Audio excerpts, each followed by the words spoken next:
ஒரு கதாநாயகன் ஜாதகம். அது கதாநாயகன் ஜாதகம். அந்த கதாநாயகன் குப்பைக்கு போக போகிறாரா அல்லது கோபுரத்துக்கு போக போகிறாரா? அதாவது அவருடைய திரைப்படம் பாக்ஸ் ஆஃபீஸ் ஹிட் ஆகுதா இல்ல அட்டர் ஃபிளாப் ஆகுதா? எதுவாக இருந்தாலும் சொல்லலாம். ஆனா நீங்க பயப்படுறீங்கன்னு நான் நினைக்கிறேன். இப்போ வீடியோ நீங்க உங்க சேனல்ல தைரியமா இருந்தா நீங்க வீடியோ போடுங்க. இந்த ஜாதகர் இப்போ சொல்றாரு, ஒரே ஒரு விஷயம் தான், இவன் பிரபலமானதுக்காக இந்த விஷயத்த பண்றான் அப்படின்னு ஈத்தர மனுஷ புத்தின்னுவேன். ஞான மார்க்கமாக அப்படி நினைக்க வேண்டாம். அப்படி நினைச்சாலும் எனக்கு ஒன்றும் பிரச்சனை கிடையாது வச்சுக்கோங்களேன். ஏனென்று கேட்டால், நான் உங்களை விட இதுக்கு முன்னாடியே எனக்கு தெரியும் 1000 மடங்கு. அது யாரா பேரை சொல்ல நான் விரும்பல, யாராவனா இருந்துக்கோங்க. உங்களை விட 1000 மடங்கு நான் பிரபலம் ஆவேன்னு எனக்கு நல்லாவே எனக்கு முன்னாடியே தெரியும். நீங்க போட்டு அந்த விஷயம் நடந்து போச்சோ, நீங்க உங்க சேனல்ல அப்லோட் பண்ணி இந்த மாதிரி இந்த அமைப்பு வராது அப்படின்னு அடிச்சு நீங்க சொல்லிட்டீங்க, இல்ல வரும், எது வேணா சொல்லலாம், குப்பையாகும் இல்ல கோபுரமாகும் சொல்லிட்டீங்கன்னா சில பேர், நிறைய பேர் என்ன பயப்படுவீங்க, நமக்கு ஒரு சின்ன பையனை தோத்து போயிடுவோமா நம்ம அப்படின்னு சொல்லிட்டு. அதனால உங்களுக்கு ஜோதிட அனுபவம் இருக்கிறதுனால, மோத்தார்கன் ஜோதிடர்லாம் பாத்தீங்கன்னா நிறைய விஷயம் சொல்லியிருக்காரு. ஜோதிடர் செல்வி அவர்கள்லாம் எல்லாரும் நான் ரெஸ்பெக்ட் பண்றேன். நான் உங்களை டீஸ் பண்றதுக்காக இல்ல, உங்க ஈகோ டச் பண்ற மாதிரி நான் பேசுறது இருக்கலாம், அது என்னோட நோக்கம் கிடையாது. நீங்க இப்ப அழகிரிக்கு சொன்னேன்னு சொல்றீங்க, இந்த மாதிரி ஜோதிடர் செல்விலாம், அது கடவுளோட ஜாதகம், அது சாதாரண மனிதன் ஜாதகம் கிடையாது. அவர் ஒரு கதாநாயகன் ஜாதகம், அது ஒரு கடவுள் ஜாதகம். ஓகே, அந்த கடவுள் மக்களை வாழ்த்த போகிறாரா? இவ்வளவு ஹிண்ட் கொடுத்துட்டேன். நான் கணிக்கவும் செஞ்சுட்டேன், நான் முன்னாடியே ப்ரெடிக்ட் பண்ணிட்டேன்ட்டேன். ஸோ நான் பார்க்கணும்னு ஆசைப்படுறேன்.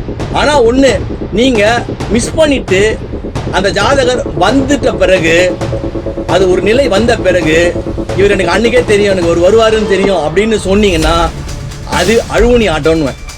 அது அழுவுனி ஆட்டம், அது எல்லாருமே சொல்ல முடியும். நீங்க வரதுக்கு முன்னாடியே இந்த ஜாதகர் இப்படி வந்துருவார், இவர் இந்த அமைப்பு இருக்கு அப்படின்னு வீடியோ போடுறவங்க போடலாம், உங்களுக்கு தில் இருந்தா போடலாம்.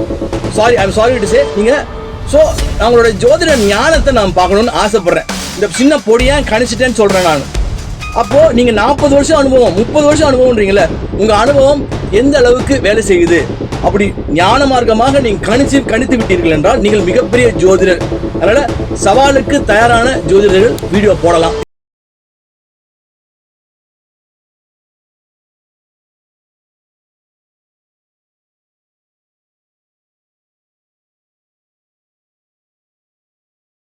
அனைவருக்கும் வணக்கம்.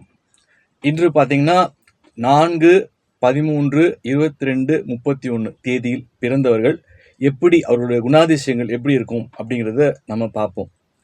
பொதுவாகவே 4ஆம் எண் ஜோதிட சாஸ்திரத்தின்படி ராகுவை குறிக்கும், அதாவது சர்ப்பம் பாம்பை குறிக்கும். ஸோ அது மாதிரி நான் என்ன சொல்கிறேன்னா, பல வீடியோஸ் நீங்கள் பார்த்துருப்பீங்க இந்த எண்கள் பற்றி, 4, 13, 22, 31. நான் சொல்ல போகிறது கொஞ்சம் வித்தியாசமாக இருக்கும். ஏன்னா நானே 4ஆம் எண் உடையவன். ஸோ அதனால ரிசம்பிளன்ஸாக எனக்கான விஷயங்கள் நான் எப்படி அப்படின்றத கொஞ்சம் விலாவரியாக சொல்கிறேன். பொதுவாக பார்த்தீங்கன்னா, இந்த பாம்பு என்ன பண்ணும், புத்துல இருந்து அப்படி வெளியே எட்டி பார்க்கும். அப்படி எட்டி பார்த்துட்டு ரொம்ப சென்சிட்டிவ். ஸோ அது எட்டி பார்த்துட்டு ஓகே எல்லாம் சேஃபாக இருக்கா, நமக்கு எந்த பிரச்சனையும் இல்லையா அப்படின்னா தான் அது வெளியே தலையை எட்டி பார்த்துட்டு அப்புறமா வெளியே வரும். ஓகே, அது போலதான் பார்த்தீங்கன்னா இந்த 4ஆம் எண் உடையவர்கள் பார்த்தீங்கன்னா ரொம்ப சென்சிட்டிவாக இருப்பாங்க. இப்போ எனக்கெல்லாம் பார்த்தா கொஞ்சம் லேசாக யாராவது இடிச்சிட்டாவே எனக்கு பிடிக்காது. அதாவது சும்மா அப்படி லேசாக டச் பண்ணி இடிச்சிட்டாவே, எனக்கு தொட்டாவே எனக்கு பிடிக்காது, ரொம்ப சென்சிட்டிவ். அதே மாதிரி ஒரு எப்படி சென்சிட்டிவ்னா, இப்போ பாம்பு என்ன பண்ணும், ஒரு இணை பாம்பு நாளும் நான் பொதுவாக பார்த்தீங்கன்னா 4ஆம் எண்ணும் ஒரு மேல் ஆர் ஃபீமேல் இல்லை மேல் அண்ட் மேல் நிறைய கனெக்ட் ஆவாங்க. 4ஆம் எண்ணுக்கு ஒரு 13ஆம் எண்ணோட ரொம்ப பிடிக்கும், ரொம்ப ஃப்ரெண்ட்ஸாக இருப்பாங்க. 4ஆம் எண் பெரும்பாலும் பார்த்தீங்கன்னா ரொம்ப சோக்காளிகள் ரொம்ப ஜாலியாக இருப்பாங்க. பாட்டு போட்டாச்சு அப்படின்னா நெளிய ஆரம்பிச்சிருவாங்க. பாட்டு ரொம்ப பிடிக்கும். எப்படி பாம்பு ஒரு அந்த மகுடி ஊதுனோன்னு எப்படி அப்படியே நெளியுதோ, அப்படியே படம் எடுத்து ஆடுதோ, அதே போல பார்த்தீங்கன்னா இந்த 4ஆம் எண் உடையவர்கள் பார்த்தீங்கன்னா பாட்டை போட்ட உடனே உடம்பு நெளிய ஆரம்பிச்சிடும். இதுல கூச்சமே படமாட்டாங்க. ராகு வம்சம்ன்றதுனால இவங்க ஒன்றுக்கும் மேற்பட்ட மொழிகளை கற்று வைத்திருப்பார்கள். ஒரு மொழி இல்லை. அதாவது நான் சொல்றது தமிழ் வந்து என்னோட தாய்மொழியாக இருந்தாலும், ஆங்கிலம் நன்றாக பேசினாலும், நான் பெரும்பாலும் ஹிந்தி படங்களை நிறைய பார்ப்பேன், ஹிந்தி பாட்டு நிறைய கேட்பேன். ஸோ அந்நிய மொழி இப்போ மலையாளம் வந்து மலையாள படங்கள் நிறைய பார்ப்பேன். ஸோ இது மாதிரி ராகுவம்சம் வரும்போது இது வந்து ஒரு கிரகத்துக்கு எவ்வளோ வந்து காரகத்துவம் வேலை செய்யுதுன்றது வந்து நம்ம வந்து ஒரு அனலைஸ் பண்ணும்போது அது வந்து உண்மையாகவே வந்து அது வேலை செய்யும்.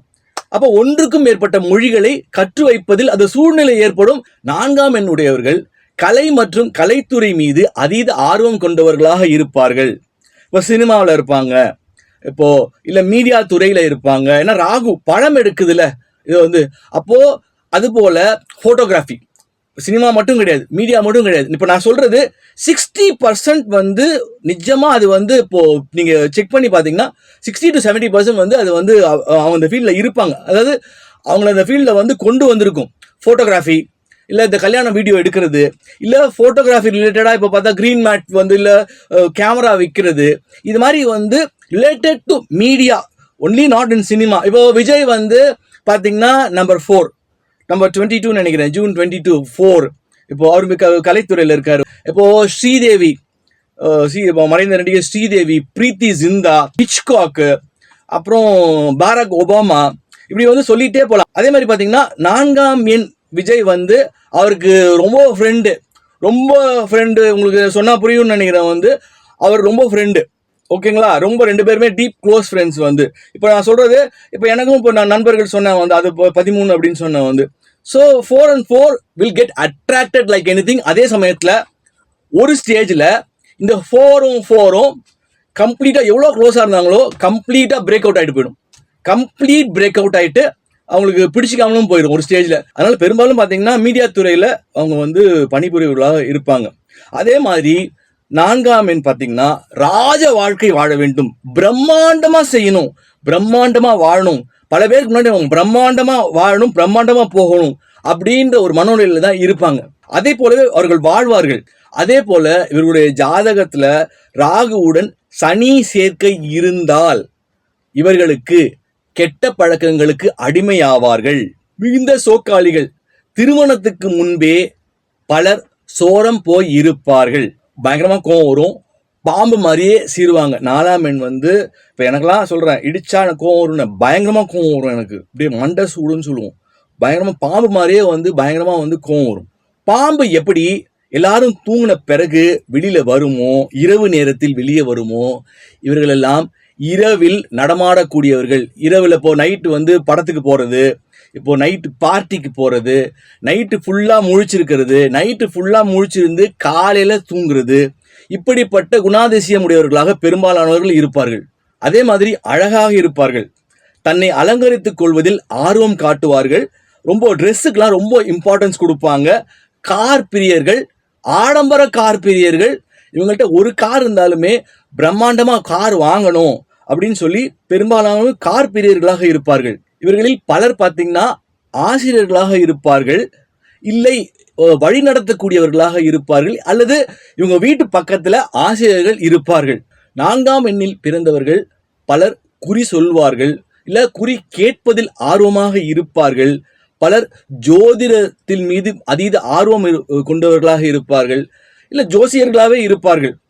அதே மாதிரி 13ஆம் எண் பார்த்தீங்கன்னா குறிப்பாக மாந்திரீகம் தாந்திரிகத்தில் ஆர்வமாக இருப்பார்கள். அவர்கள் மாந்திரிகம் செய்யக்கூடியவர்களாகவும் இருப்பார்கள்.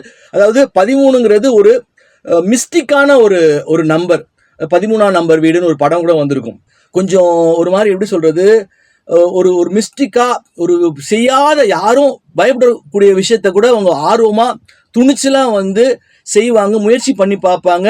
இப்போ எனக்கு எப்படி ஆன்மீகத்தின் மீது அதீத நாட்டம் இருக்கிறதோ அதே மாதிரி இப்போ சொன்ன இப்போ கோயிலில் வந்து 13ஆம் எண் வந்து ஒருத்தர் வேலை செய்கிறாரு. இது மாதிரி ஆன்மீகம் ஓரியன்டாகவும் பல பேர் இருப்பாங்க. ஏன்னா 1 என்பது சூரியன், 3 என்பது குரு. ஸோ அதனால வந்து வழிநடத்தக்கூடியவர்களாக, ஆசிரியர்களாக, அல்லது அவர் குடும்பத்தில் ஆசிரியர்களாக, இப்படி வந்து ஒரு அதீதமான ஆன்மீக ஈடுபாடு கொண்டவர்களாக 13ஆம் எண் இருக்கும். இவர்களுடைய வம்சத்தில் பார்த்தீங்கன்னா கோயில் கட்டியவர்கள் இருப்பார்கள், அல்லது கோயில் பூஜை செய்து அவருடைய வம்சாவளியில வந்து கோயிலில் பூஜை செய்தவர்களாகவும் இருக்கலாம். இப்போ 4ஆம் எண்ணை பற்றி பேசிட்டு இருக்கும்போது இப்போ சிம்ரன் தெரியும், ரொம்ப பார்த்தீங்கன்னா டான்ஸுக்கு பேர் போனவங்க, இப்போ அவங்க பார்த்தீங்கன்னா 4ஆம் எண், அவங்க டான்ஸை கேட்கவே நான் இடுப்படகி சிம்ரன் சொல்லி பல பேர் வந்து அவங்க ஃபேன்ஸாக இருப்பாங்க. அதே மாதிரி அதிகமான பயணங்கள், அவங்களுக்கு வெளியில் பயணங்கள் போகிறதுல ரொம்ப பிடிக்கும். வெளிநாடு பயணம், இல்லை வெளி மாநில பயணம், அது மாதிரி வந்து ரொம்ப ட்ராவலிங் வந்து ரொம்ப 4ஆம் எண்ணுக்கு வந்து ரொம்ப பிடிச்ச ஒரு விஷயமாக இருக்கும். அதே வேளையில் மிகுந்த கௌரவம் பார்ப்பாங்க. பயங்கரமாக அவங்களுக்கு எங்கேயாவது போனாங்கன்னா ரெஸ்பெக்ட் கிடைக்கணும். ஒரு ரெஸ்பெக்ட் கிடைக்கலையோ தொலைஞ்சான் அவன். அதாவது மதியாதார் வாசல் மிதியாதார்னு ஒரு பழமொழிக்கு ஏற்ப பார்த்தீங்கன்னா அவங்களுக்கு ஒரு பெரிய ஒரு மரியாதை கொடுத்தாதான் அந்த இடத்துக்கு போவாங்க. அப்படி மரியாதை கொடுக்காத பட்சத்தில் அவங்க பெரிய மனுஷங்களா இருந்தாங்கன்னா தொலைஞ்சான் அவன். தோல் சம்பந்தமான பிரச்சனைகள் ஏற்படும். அருவிகளில் குளிப்பதற்கு ஆசைப்படுவார்கள். அதே போல அவங்க ஜாதகத்துல தோஷம் இருந்தது, ராகுவோட சம்பந்தமான ஒரு பாவக்கோள்கள் இணைந்து இருந்ததுன்னா தண்ணீரில் கண்டம் ஏற்படும். இவர்களில் பெரும்பாலானவர்கள் சம உடல் வாகையோ அல்லது சற்று ரொம்பலாம் இல்லை. இப்போ என் நண்பரே பார்த்தீங்கன்னா கொஞ்சம் ஃபேட்டாக இருப்பார், கொஞ்சம் கொஞ்சம் அப்படியே வந்து ரொம்ப சப்பியாக இருக்க மாட்டாங்க. நான் பார்த்த வரைக்கும் 4ஆம் எண் வந்து ஸ்லிம்மாக இருப்பாங்க, பாடியை வந்து ரொம்ப ஸ்லிம்மாக வச்சுருப்பாங்க. அப்படி இல்லாத பட்சத்தில் கொஞ்சம் வந்து கொஞ்சம் பெருத்த உடல் கொஞ்சம் இருக்கக்கூடியவர்களாக இருப்பார்கள். தாய்ப்பாசம் அதிகம் உடையவர்களாக இவர்கள் இருப்பார்கள். அதே வேளையில் இவர்கள் கடன் வாங்குவதற்கு அஞ்சவே மாட்டார்கள். எப்பேற்பட்ட ஒரு கடனாக இருந்தாலும் கட்டிக்கலாம், பார்த்துக்கலாம். மற்றவங்களாம் பயப்படுவாங்க, அப்பா இத்தனை கோடி வாங்கணுமா அப்படின்னு. இவங்கெல்லாம் பயப்படவே மாட்டாங்க. கண்ணாபிரான் கடன் வாங்குவாங்க, ஆடம்பரமாக பயங்கரமாக செலவு பண்ணுவாங்க, ஃப்ரெண்ட்ஸுக்கு பயங்கரமாக செலவு பண்ணுவாங்க. அதே போல் அந்த கடனை கட்டியும் விடுவார்கள். இவங்களுக்கு பார்த்தீங்கன்னா பூமி மனை யோகம் உண்டு. அதே வேளையில் இப்போது பார்த்தீங்கன்னா இப்போ என் வீடெல்லாம் வந்து பெரிய வீடாக இருந்தாலும் பார்த்தீங்கன்னா ஒரு சந்தில் இருக்கும். ஸோ பெரும்பாலானவர்கள் பார்த்தீங்கன்னா இந்த 4ஆம் எண் ராகு வம்சம் கொண்டவர்கள் பார்த்தீங்கன்னா ஒரு முற்ற மாதிரி ஒரு இடத்துல இல்லை, ஒரு சந்து மாதிரி ஒரு அந்த அமைப்பு இருக்கும் இவங்க வீட்டிலலாம். மந்திரம் சொல்வது, மாந்திரீகத்தில் அதீத ஈடுபாடு இருக்கும். இவங்களுடைய வீடு பார்த்தீங்கன்னா சுத்தமாக இருக்கணும், சுத்தமாக இருப்பாங்க. அதே மாதிரி இவர்களை சுற்றி இருப்பவர்களும் சுத்தமாக இருக்க வேண்டும் என நினைப்பார்கள். சகுனம் நிமித்தம் அதிகமாக பார்ப்பார்கள். கனவு சாஸ்திரம் அதிகமாக பார்ப்பார்கள். தாய் தந்தையர் வழியில் புத்திர தோஷம் இருக்கும். அதாவது சின்ன வயசுல 2 முறை எனக்கு வந்து தேல்கடி ஏற்பட்டிருக்கிறது. அதே போல நாங்கள் வளர்த்த அந்த செல்ல நாய் வந்து சில முறை என்னை கடித்திருக்கிறது. அதே மாதிரி இப்போ என்னுடைய சின்ன வீட்டில் வளர்த்த நாயும் ஒரு 2 முறை என்னமோ ஒரு எப்படி சொல்றது நாய்க்கடி சம்பவம் ஏற்பட்டிருக்கிறது. இவர்களுடைய வாழ்க்கையில் ஒரு முறை அவப்பெயர் ஏற்படும். அசிங்க அவமானங்களை சந்திக்க நேரிடும். அது நடைபெற்றிருக்கிறது. இப்போ விஜய் வந்து நம்பர் 4 அப்படி பார்த்தீங்கன்னா இப்போ சமீபமாக பார்த்தா அந்த கரூர் சம்பவம் கூட இப்போ சொல்லலாம். அது மாதிரி 4ஆம் என்னுடையவர்களுடைய லைஃப்பில் திடீரென அசிங்கம் அவமானங்களை சந்திக்க நேரிடலாம். அதே மாதிரி திருமண வருஷத்தில் தோல்வி அல்லது ஏமாற்றங்களை சந்திக்கக்கூடிய சூழ்நிலை ஏற்படலாம். ஸோ என்னோட அனுபவத்தில் நான் பார்த்த வரைக்கும் பெரும்பாலும் ஏற்பட்டுள்ளது. அதே மாதிரி பார்த்தீங்கன்னா இப்போது பாம்புன்னு சொன்னேன், இப்போது ரொம்ப சென்சிட்டிவ்னு சொன்னேன். இப்போது என்ன ஒரு உதாரணமாக சொல்லணும்னா, நான் ஒரு இடத்துக்கு தினசரி வாக்கிங் போகிறேன் அப்படின்னா யாராவது என்னை வந்து நீங்கள் தானா அது, அவர் நீங்கள் தானா அப்படின்னு யாராவது என்னை தெரிய வந்துருச்சு அப்படின்னா அந்த இடத்துக்கே தலை வச்சே நான் படுக்க மாட்டேன், அந்த இடத்துக்கே நான் போக மாட்டேன். இது எதுக்காக சொல்ல வரேன்னா, ரொம்ப ஷை டைப், உடனே மூவ் ஆன் ஆக மாட்டாங்க. இப்போ எப்படி பாம்பு உடனே நம்பாது, கொஞ்சம் அதுக்கு நம்பிக்கை ஏற்படணும், அதற்கு பிறகுதான் பேச்சு கொடுப்போம். நான் ஒரு விஷயம் முடிவு பண்ணிட்டேன், இவர்கிட்ட வாயை நம்ம திறக்கக்கூடாது அப்படின்னு முடிவு பண்ணிட்டேன்னா நான் சத்தியமாக ஒரு வார்த்தை கூட எங்கிட்ட வாங்க முடியாது. உடனே மூவ் ஆன் ஆக மாட்டேன், உடனேவும் நம்ப மாட்டேன். ஆனால் நம்பிட்டா நிறைய விஷயம் ஒரு முறை அது மாதிரி நம்பி ஏமாற்றமும் ஏற்படும். ஸோ இப்போ பார்த்தீங்கன்னா நம்ம வந்து இப்போ வீடியோ ஜோதிடர்களுக்கு சவால்னு ஒரு வீடியோ நான் போட்டேன். அது வந்து 1000கணக்கில் ரீச் ஆகிட்டே இருக்குது. பல ஜோதிடர்கள் பார்த்துருக்கலாம். இப்போ நான் என்ன சொல்கிறேன் அப்படின்னா, இப்போது ஆதித்ய குருஜி அவங்களாம் வந்து சொல்கிறாங்கல்ல 40 ஆண்டு கால அனுபவம் வேணும், வந்து ஒரு ஜாதகம் சொல்கிறதுக்கு 30 ஆண்டு காலம் அனுபவம் வேணும். அதில் எனக்கு உடன்பாடு இல்லை வச்சுக்கோங்களேன். ஏன்னா 25 வயசில் நம்ம ஸ்டார்ட் பண்ணால் 65 வயசில் தான் நமக்கு வந்து அந்த அனுபவம் வரும் அப்படின்னா அது வரைக்கும் என்ன பண்ணுறது? ஒருவனுக்கு வந்து ஜோதிடம் தான் தொழில்னு எடுத்துக்கிட்டானா அப்படின்னா வந்து என்ன பண்ணுறது? கொஞ்சம் கொஞ்சமாக தான் கற்றுக்க முடியும் ஒரு விஷயத்த. நம்ம முதல்ல பார்ப்போம், சில தவறுகள் வரும். அதனால் நான் என்ன சொல்கிறேன், இப்போது நீங்களாம் வந்துட்டு ரொம்ப எக்ஸ்பீரியன்ஸ் சொல்கிறீங்கல்ல, இவன் வந்து துணிச்சலா அது வந்து உங்களுக்கு நேரம் உங்களுக்கு தகவல் வந்திருக்கும். அந்த ஜாதகர் வந்து இப்போ ஷெல்விலாம் இருக்காங்க, ஷெல்வி, அப்புறம் மௌத்தார்கன் ஜோதிடர், ஏஎல்பி ஜோதிடர், ஓம் பாலமுருகா, ஓம் உலகநாதன் ஐயா அவர்கள், பல பேருக்கு தகவல் போயிருக்கும். ஏன்னா அது 1000 இடங்கள் ரீச் ஆயிடுச்சு. ஸோ நான் என்ன சொல்றேன்னா, உங்களுக்குலாம் அவ்வளோ அனுபவம் இருக்குன்னு சொல்லும் போது, கண்ணாடி மாளிகை ஜோதிடர்லாம் 50 வருடம் வந்து பாரம்பரியமாக அனுபவம் பெற்றவர்கள். இப்போ உங்களெல்லாம் பார்க்கும்போது நான் வந்து சின்ன பொடி பையன்தான். ஆனால் அந்த சின்ன பொடி பையன் கன்ஃபார்மாக நான் வந்து கணிச்சிட்டேன். இப்போ பார்த்தீங்கன்னா அதில் கமெண்ட்ல போட்டிருப்பாங்க, ஒரே ஒருத்தர் வந்து போட்டிருக்காரு இந்த மாதிரி விஷயம். அதில் நான் போட்டிருப்பேன், நீங்கள் சொல்லக்கூடிய விஷயம் நடைபெறும் பட்சத்தில் உங்களுக்கு முதல் பரிசு அப்படின்னு சொல்லியிருப்பேன். ஸோ நான் என்ன சொல்ல வரேன்னா, ஒரு சின்ன ஹிண்ட் வேணா தரேன். இங்கே வந்து உங்களுடைய சேனல் நீங்கள் நிறைய பேசுறீங்க பிரபலமா, அவங்க மட்டும் கிடையாது. இப்போ நான் சொன்ன பேர்கள் மட்டும் கிடையாது. இப்போ சேலம் மாவட்டம் ஏகப்பட்ட ஜோதிடர்கள் சேலத்தில் இருக்கீங்க. திருச்செங்கோடு மாவட்டத்தில் ஏகப்பட்ட ஜோதிடர்கள் வந்து, நானே திருச்செங்கோடு போயிருக்கேன். நிறைய ஜோதிட மாநாடுலாம் நிறைய நடந்துகிட்டே இருக்கு. யாரா இருந்தாலும் இப்போ நீங்க நான் சொன்ன அந்த டேட் ஆஃப் பர்த், அந்த டைம் வந்து அந்த இதுக்கு போட்டு, இவர் இப்படித்தான் வரப்போகிறார், இவர் வந்து ஒரே ஒரு சின்ன க்ளூ வேணா கொடுக்குறேன். அவர் வந்து ஒரு கதாநாயகன் ஜாதகம், அதே கதாநாயகன் ஜாதகம். அந்த கதாநாயகன் குப்பைக்கு போக போகிறாரா அல்லது கோபுரத்துக்கு போக போகிறாரா? அதாவது அவருடைய திரைப்படம் பாக்ஸ் ஆஃபீஸ் ஹிட் ஆகுதா இல்ல அட்டர் ஃபிளாப் ஆகுதா? எது வந்தாலும் சொல்லலாம். ஆனா நீங்க பயப்படுறீங்கன்னு நான் வந்து நினைக்கிறேன். இப்போ வீடியோ நீங்க வந்து உங்க சேனல்ல வந்து தைரியமா இருந்தா நீங்க வீடியோ போடுங்க. இந்த ஜாதகர் இப்போ சொல்றாரு, ஒரே ஒரு விஷயம் தான், இவன் பிரபலமானதுக்காக இந்த விஷயத்த பண்றான் அப்படின்னு ஈத்தர மனுஷ புத்தின்னுவேன். ஞான மார்க்கமாக அப்படி நினைக்க வேண்டாம். அப்படி நினைச்சாலும் எனக்கு ஒன்றும் பிரச்சனை கிடையாது வச்சுக்கோங்களேன். ஏன் என்று கேட்டால், நான் உங்களை விட இதுக்கு முன்னாடியே எனக்கு தெரியும் 1000 மடங்கு. அது யாரா பேரை சொல்ல நான் விரும்பல, யாரா வேணா இருந்துக்கோங்க. உங்களை விட 1000 மடங்கு நான் பிரபலம் ஆவேன்னு எனக்கு நல்லாவே எனக்கு முன்னாடியே தெரியும். அதாவது 1000 கைகள் மறைத்து நின்றாலும் ஆதவன் மறைவதில்லைன்ற பழமொழிக்கேற்ப ஏஎல் சூர்யாவுக்கு மிகப்பெரிய பிரபலம் ஆவேன் என்பது நன்றாகவே தெரியும். அதனால இவனுக்கு பப்ளிசிட்டி கொடுக்கணுமா அப்படிலாம் நீங்க யோசிக்காதீங்க. நீங்க போட்டு அந்த விஷயம் நடந்து போச்சோ, நீங்க வந்து உங்க சேனல்ல அப்லோட் பண்ணி இந்த மாதிரி வந்து இந்த அமைப்பு வராது அப்படின்னு அடிச்சு நீங்க சொல்லிட்டீங்க, இல்ல வரும், எது வேணா சொல்லலாம், குப்பையாகும் இல்ல கோபுரமாகும் சொல்லிட்டீங்கன்னா, சில பேர் நிறைய பேர் என்ன பயப்படுவீங்க, நமக்கு ஒரு சின்ன பையன் தோத்து போயிடுவோமா நம்ம அப்படின்னு சொல்லிட்டு. அதனால உங்களுக்கு ஜோதிட அனுபவம் இருக்கிறதுனால, மௌத்தார்கன் ஜோதிடர்லாம் பாத்தீங்கன்னா நிறைய விஷயம் சொல்லியிருக்காரு. ஜோதிடர் செல்வி அவர்கள்லாம் எல்லாரும் நான் ரெஸ்பெக்ட் பண்றேன். நான் வந்து உங்களை டீஸ் பண்றதுக்காக இல்ல, உங்க ஈகோ டச் பண்ற மாதிரி நான் பேசுறது இருக்கலாம், அது என்னோட நோக்கம் கிடையாது.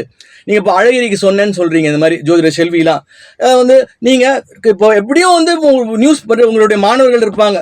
இப்போ இந்த விஷயம் இது வராதுப்பா, இது தேராதுப்பா அப்படின்னு நான் சொல்லிட்டேன்ல, அது கடவுளுடைய ஜாதகம், அது சாதாரண மனிதன் ஜாதகம் கிடையாது. அவர் ஒரு கதாநாயகன் ஜாதகம், அது ஒரு கடவுள் ஜாதகம். ஓகே, அந்த கடவுள் மக்களை வாழ்த்த போகிறாரா? இவ்வளவு ஹிண்ட் கொடுத்துட்டேன். நான் கணிக்கவும் செஞ்சுட்டேன், நான் வந்து முன்னாடியே ப்ரெடிக்ட் பண்ணிட்டேன்ட்டேன். ஸோ நான் பார்க்கணும்னு ஆசைப்படுறேன். ஆனா ஒண்ணு, நீங்க மிஸ் பண்ணிட்டு அந்த ஜாதகர் வந்துட்ட பிறகு, அது ஒரு நிலை வந்த பிறகு, இவர் எனக்கு அன்னைக்கே தெரியும், எனக்கு ஒரு வருவாருன்னு தெரியும் அப்படின்னு சொன்னீங்கன்னா, அது அழுவுனி ஆட்டம்னு. அது அழுவுனி ஆட்டம், அது எல்லாருமே சொல்ல முடியும். நீங்க வரதுக்கு முன்னாடியே வந்து இந்த ஜாதகர் இப்படி வந்துருவார், இவர் வந்து இந்த அமைப்பு இருக்கு அப்படின்னு வீடியோ போடுறவங்க போடலாம், உங்களுக்கு தில் இருந்தா போடலாம். I'm sorry to say. நீங்க ஸோ நம்மளோட ஜோதிட ஞானத்தை நான் பார்க்கணும்னு ஆசைப்படுறேன். இந்த சின்ன பொடியா கணிச்சிட்டேன்னு சொல்றேன் நான். அப்போ நீங்க 40 வருஷம் அனுபவம், 30 வருஷம் அனுபவம்ன்றீங்களே, உங்க அனுபவம் எந்த அளவுக்கு வேலை செய்யுது? அப்படி ஞான மார்க்கமாக நீங்க கணித்து விட்டீர்கள் என்றால் நீங்கள் மிகப்பெரிய ஜோதிடர். அதனால சவாலுக்கு தயாரான ஜோதிடர்கள் வீடியோ போடலாம். வீடியோ பிடிச்சிருந்தா லைக் பண்ணுங்க. மிக முக்கியமா பாத்தீங்கன்னா எல்லாரும் ஷேர் பண்ண சொல்லுவாங்க. நான் என்ன சொல்றேன், இப்போ புதுசா யூடியூப்ல ஒரு விஷயம் வந்திருக்கு, ஹைப் பண்ணுங்க. HYPE ஒரு ஆப்ஷன் இருக்கு. ஒரு வீடியோ அப்லோட் பண்ண பிறகு 7 டேஸ்க்குள்ள நீங்க வந்து பிடிச்ச வீடியோவை சப்போர்ட் பண்றதா இருந்தா ஹைப் பண்ணலாம். ஹைப் பண்ணா பாயிண்ட்ஸ் வந்து ஏறும்போது யூடியூபோட அல்காரிதம் வந்து இன்னும் மோர் அண்ட் மோர் வந்து அவங்க ப்ராடா போய் ரீச் பண்ணுவாங்க. ஸோ நீங்க சப்போர்ட் பண்ணணும்னு நினைச்சீங்கன்னா நீங்க ஷேர் பண்ணுங்க, முக்கியமா ஹைப் பண்ணுங்க. 7 டேஸ்க்குள்ள பண்ணலாம். இந்த வீடியோ பிடிச்சிருந்தா ஹைப் பண்ணுங்க, சப்ஸ்கிரைப் பண்ணுங்க, மறக்காம. தொடர்ந்து பேசுவோம், ஆதரவு தெரிவியுங்கள். நன்றி, வணக்கம். இதை போன்று மேலும் பல அபரிமிதங்களுடன் உங்களுக்கு ஆற்றலாகவும் நம்பிக்கை ஒளியாகவும் ஏஎல் சூர்யா இந்த பதிவு உங்களுக்கு பிடித்திருக்கும் பட்சத்தில் இதனை உங்கள் நண்பர்களுக்கும் நல் உறவுகளுக்கும் பகிர்ந்து அவர்கள் வாழ்வை ஒளிரச் செய்து பிரபஞ்சத்தின் ஆசீர்வாதங்களை அபரிமிதங்களாக பெற்றுக் கொள்ளுங்கள். நன்றி, வணக்கம்.